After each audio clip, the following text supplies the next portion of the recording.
বাংলাদেশের মানুষের কথা বলা অধিকার নিশ্চিত হবে, যে বাংলাদেশের স্বাধীনভাবে চলাচল অধিকার নিশ্চিত হবে, দেশে আইনের শাসন প্রতিষ্ঠিত হবে, এরকম একটা বাংলাদেশ দেখতে চাই। এই বাংলাদেশ গড়তে গিয়ে আপনারা জানেন, আপনারা বিগত দিনে আমাদের হাজার হাজার নেতাকর্মী শহীদ হয়েছে। আমরা শুধু বলেছিলাম যে আমরা একটা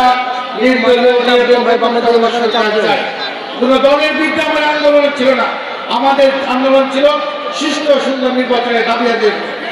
এই দাবি আদায় করতে গিয়ে আপনারা জানেন যে এই সময়ে আপনার অনেকেই আপনার বিগত সময়ে দেখছেন যে যারা দেশের বাইরে চলে গেছে। আমাদের বক্তব্য, আমার নেতা শহীদ রাষ্ট্রপতি জিয়াউর রহমান গণতন্ত্রে বিশ্বাসী।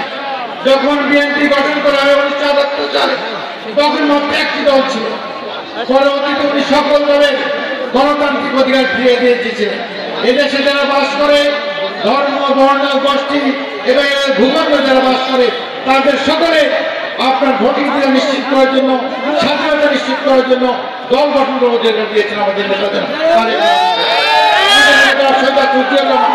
তারই সুযোগ্য পুত্র যারা তারেক রহমান সাহেব বলছেন, আমাদের রাজনীতি কোন দলের বিরুদ্ধে নয়।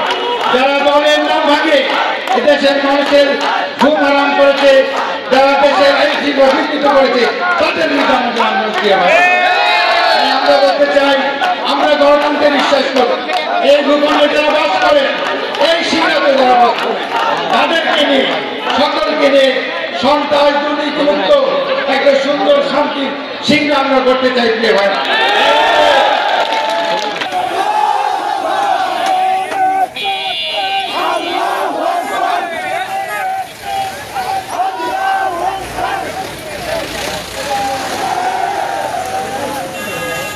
morning.